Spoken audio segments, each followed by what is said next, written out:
and welcome to Daily News with me, Francis. Let's go and look at the top stories. The Ugandan National Oil Company projects further drop in Ugandan pump prices. This and others, now the news in detail. The Ugandan National Oil Company is projecting further remission in Ugandan pump prices on the back of falling international prices for crude and stable stocks of refined products in the domestic market. According to officials, global prices for crude have continued to fall in recent weeks, a development that is expected to manifest in the local market through lower pump prices. Further, adequate product stocks of petroleum products in the market have stabilized the supply side, eliminating the sharper price fluctuations that have characterized the market in the past.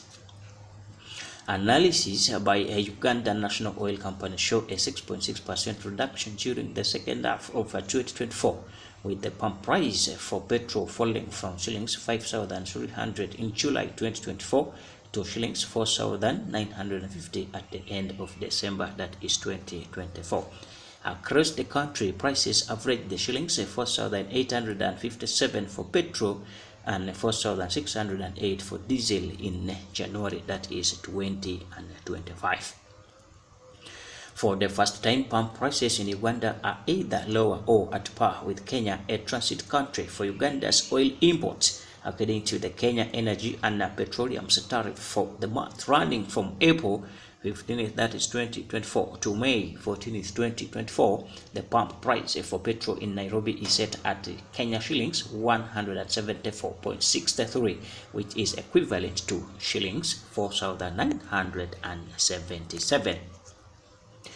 In Malawi, Kenya, the pump price is the equivalent of shillings 5,014, something which has seen Kenyan motorists turn to filling up their truck tanks in Uganda.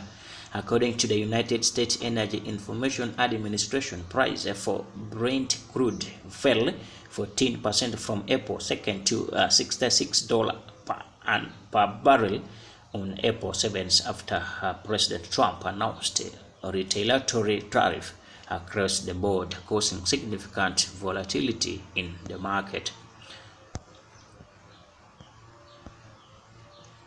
The Ugandan National Oil Company says direct importation of products, eliminating middlemen to deliver products directly to oil marketing companies in Uganda, has delivered multiple dividends. It has minimized the risk of shortages and smoothened out price volatility, ensuring steady flow of fuel into the country. Consumers have benefited from stable pump prices, allowing businesses and individuals to plan their expenses more effectively.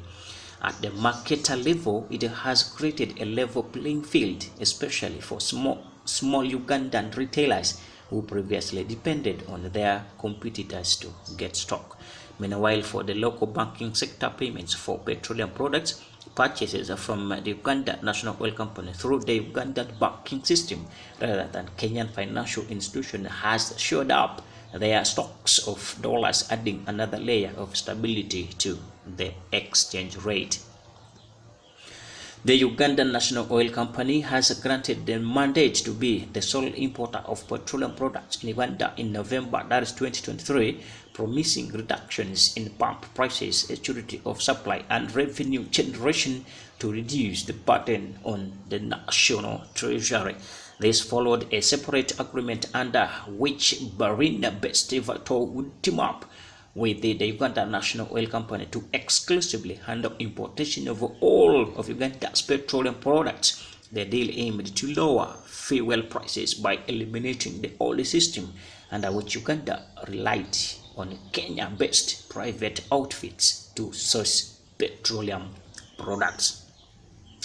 And finally, the move was also intended to build Uganda National Oil Company's capacity to manage sales of refined products from Uganda's oil refinery, which domestic oil production starts. This and others, we have come to the end of the news. Stay tuned and don't touch.